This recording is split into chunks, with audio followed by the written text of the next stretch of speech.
2006 সালের ৩রা আগস্ট ভালোবাসা থেকে শুরু হয়েছিল তাহসান মিথিলার বৈবাহিক জীবন। প্রায় 11 বছর পর 2017 সালের অক্টোবরে আনুষ্ঠানিকভাবে তাদের বিচ্ছেদ ঘটে। এবার সেই বিচ্ছেদের সময়কার অভিজ্ঞতা ও মানসিক সংগ্রাম নিয়ে মুখ খুললেন মিথিলা।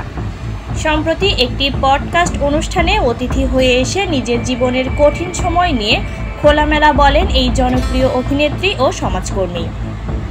মিথিলা বলেন, 2015 সালে আমরা আলাদা থাকতাম, কিন্তু তখনও ভেবেছিলাম হয়তো শেষ পর্যন্ত সব ঠিক হয়ে যাবে।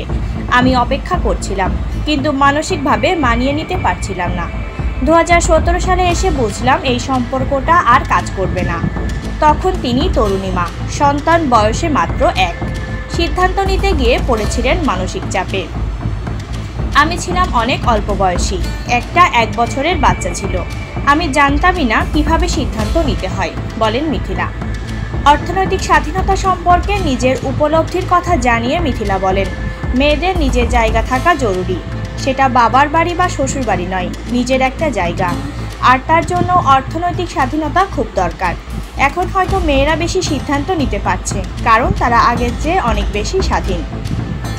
মা সবসময় বলতেন নিজের পায়ে দাঁড়াতে, সে কথাই মানার চেষ্টা করেছেন বলেও জানান মিথিলা।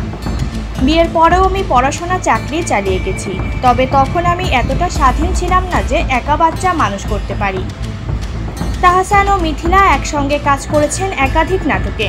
আমার গল্পে তুমি, মিস্টার অ্যান্ড মিসেস, ল্যান্ডফোনের দিনগুলোতে, প্রেম সহ বেশ কিছু জনপ্রিয় নাটকে যুগল কণ্ঠ তারা গান গেয়েছেন, পেয়েছেন দর্শকের ভালোবাসা।